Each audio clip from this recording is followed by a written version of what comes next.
We're going to be taking a look at some encouraging comments by Conservative Party leader Pierre Poilievre on transgenderism. Looks like he's actually going to be staking out a position on that issue. At least his comments have been pretty encouraging.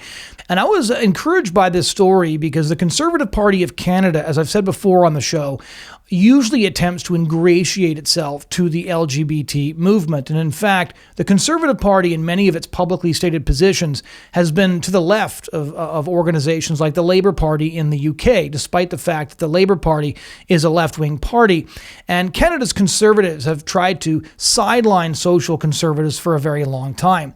And one of the reasons this has been particularly frustrating is because on many issues, on many social conservative issues, there actually is a common sense place that we could carve out.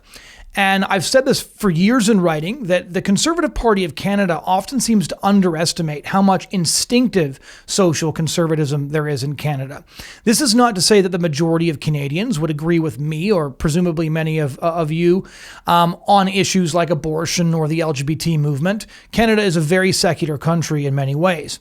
But it's also true that the progressive movement, social progressives, have pushed so far in the other direction that they've surged past the public and now stake out positions that are far more radical than most ordinary Canadians accept. We saw this last year when premiers started to come out and pass common sense policies, establishing the fact that public schools were actually obligated to inform parents if they were going to socially transition kids. And this issue was basically a political no-go zone, a political red zone for years, because conservatives didn't dare touch the issue. They figured if this is considered to be LGBT, we're not going to touch it with a 10-foot pole. The days of debating these sorts of things are just over. We want social conservatives in the tent but off the platform. And they either ran from these issues or really rushed to side essentially with Jagmeet Singh and the NDP and Justin Trudeau and the Liberals, and portrayed themselves essentially as a progressive party with better accountants, that they were socially liberal but fiscally conservative. And that logjam was broken by New Brunswick Premier Blaine Higgs, who decided to come out and stake a position on simply informing parents about what was going on with their kids at school. And there was a massive backlash from the LGBT groups, but then the whole thing fizzled because, as it turns out, his policy was wildly popular in his province. It was wildly popular amongst his voters.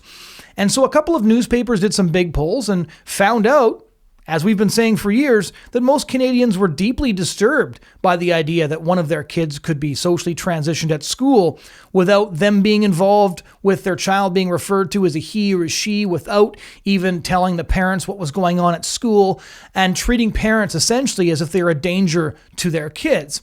And so after Blaine Higgs, we saw Premier Danielle Smith of Alberta also making a move on this issue. In Ontario, they made some friendly noises about it, but haven't actually implemented any policy yet. But the discussion is essentially finally open now for the first time in something like a decade.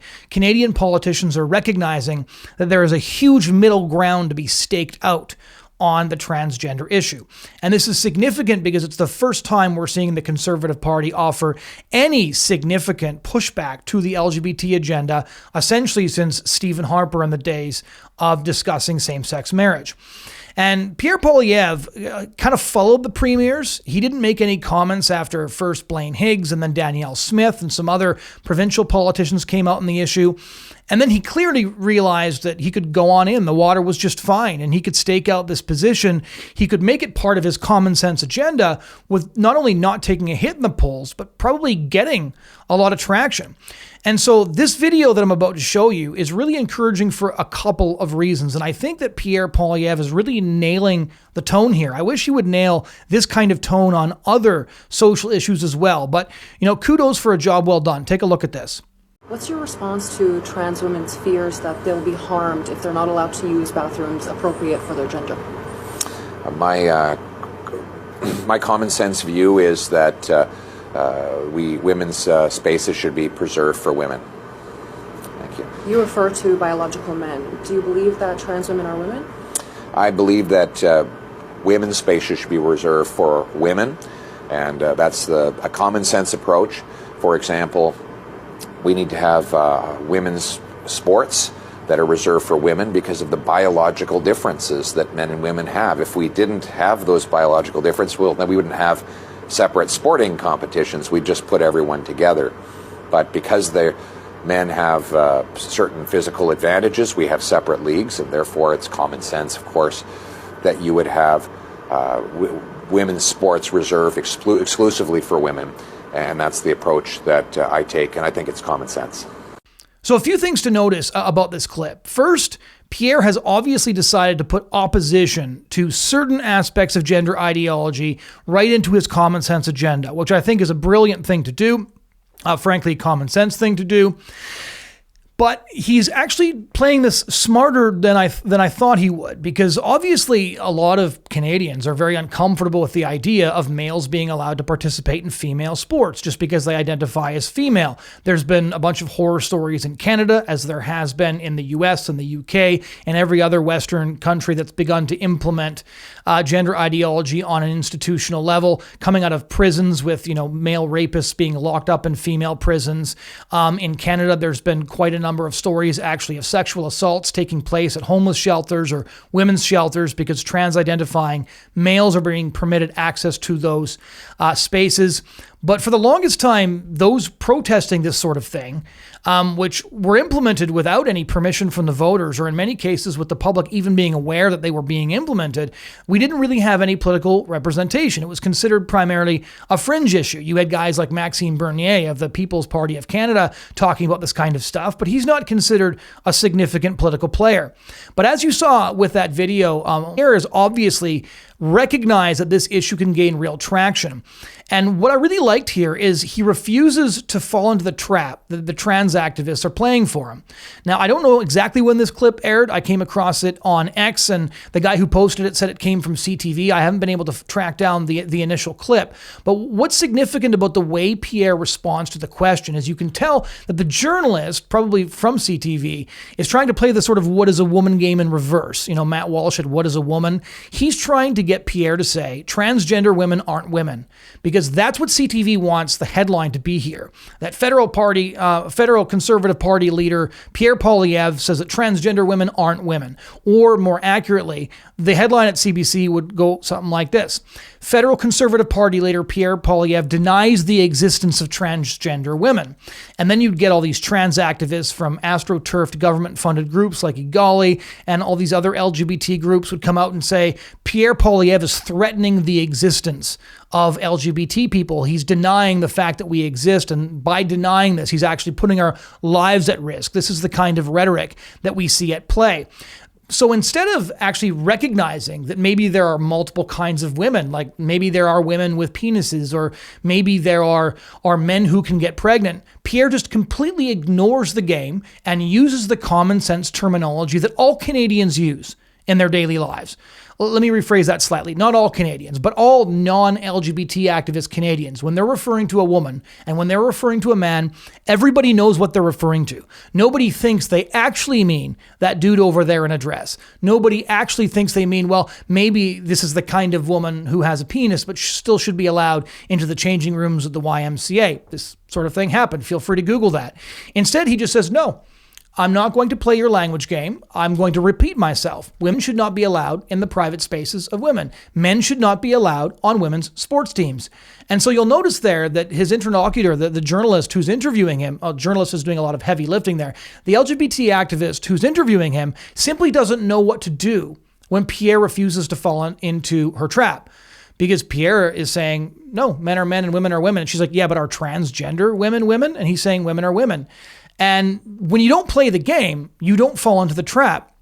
Now, what I'm interested in is whether or not this is going to be something that makes up a decent portion of the next election campaign, which for all intents and purposes has obviously already started. Pierre has been hammering his primary couple of issues for over a year now, right? Axe the tax, stop the crime, build the homes. He's like a broken record on this stuff. But now he's also adding a rejection of at least some aspects of gender ideology to his common sense agenda.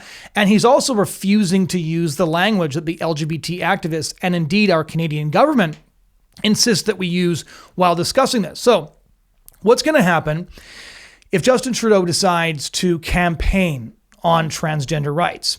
And this will be something fascinating to watch, because Up until now, Justin Trudeau and the Liberals constantly try to make the LGBT agenda part of their fundamental campaign. And the reason they do that is not because they think they're going to win a ton of votes in downtown Toronto for saying that men should be allowed in women's locker rooms or that men should be allowed to play on female sports teams, but they know that they're usually going to force the conservative politician in question to back down and insist that he endorses all of this stuff, and that by doing so, a lot of social conservatives who do make up a significant portion of the conservative base are going to feel demoralized and stay home.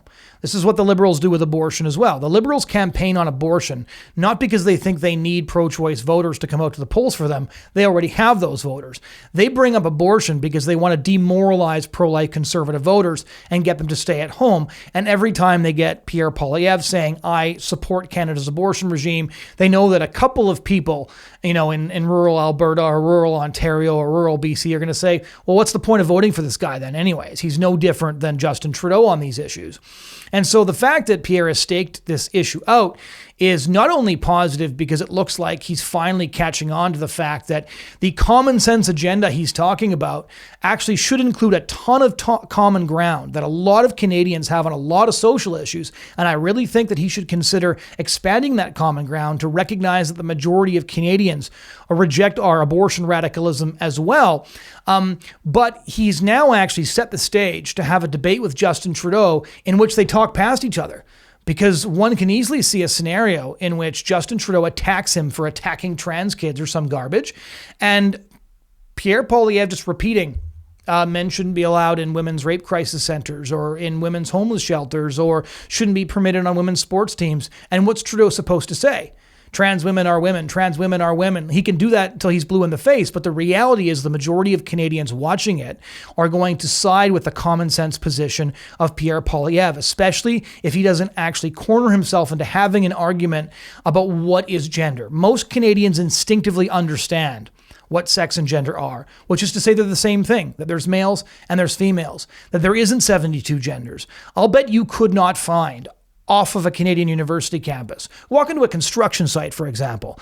I bet you could not find a single Canadian working on a construction site unless there was a diversity coordinator or something that would affirm the idea that there are 72 genders. And even if you could find one, I bet you couldn't find one that could name more than 10 or 15 of them. And so this is a brilliant move, and I'm really encouraged by it. I hope we see more of this. Every time Pierre Poilievre reiterates a position that is socially conservative and doesn't back down, I think it's more evidence that he's finally recognizing the vast common ground that exists on many of these issues. Thanks everyone for watching that clip. If you'd like to check out our content on other platforms, you can find us on Rumble, Spotify, iTunes, or wherever else you get your content. Be sure to like and subscribe to this channel and spread the clip around if you like the content. Thanks so much.